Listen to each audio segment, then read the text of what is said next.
सारे ज्ञान का, इस पढ़ाई की चारों सब्जेक्ट का मूल सार यही एक बात है, बेहद। बेहद शब्द के स्वरूप में स्थित होना, यही फर्स्ट और लास्ट पुरुषार्थ है। पहले बाप का बनना अर्थात मर्जीवा बनना, इसका भी आधार है देह की हद से बेहद देही स्वरूप में स्थित होना।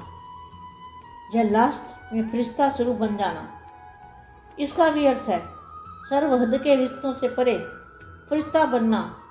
तो आदि और अंत, पुरुषार्थ और प्राप्ति, लक्षण और लक्ष्य, समृद्धि और समर्थि, दोनों ही स्वरूप में क्या रहा? बेहद।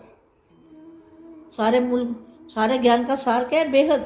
बेहद का बाप और बेहद का स्थान, बेहद की दुनिया, हद से पार बेहद, बेहद में जाना। आदि से लेकर अंत तक किन किन प्रकार की हदें पार कर चुके हो और यहाँ करनी है, इस लिस्ट को तो अच्छी तरह से जानते हो। जब सर्व पदों से पार बेहद स्वरूप में, बेहद पर, बेहद घर, कहाँ घर है हमारा? बेहद माना परम प्रकाश में, बेहद स्वरूप में बेहद घर, बेहद के सेवाधारी, सर्व हदों के ऊपर विजय प्राप्त करने वाले विजय रत्न बन जाते हैं। तभी अंतिम कर्मातीत स्वरूप का अनुभव स्वरूप बन जाते हैं। हद है अनेक और बेहद है एक। हद की बातें तो अनेक हैं, लेकिन बेहद का बाप एक बाप है, एक ही प्रकाश है।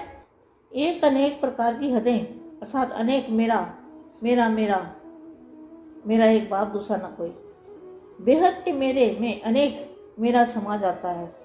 विस्तार सार स्वरूप में बन जाता है। विस्तार मुश्किल होता है और सार मुश्किल नहीं होता। तो आदि से अंत में अंत का पाठ क्या हुआ? बेहद। इसी अंतिम मंजिल पर कहाँ तक समीप आए हैं, यह चेक करो। हद की लिस्ट सामने रख, देखो कहाँ तक हम पार हुए हैं, कहाँ तक हमने हदें पार की है। परम शांति।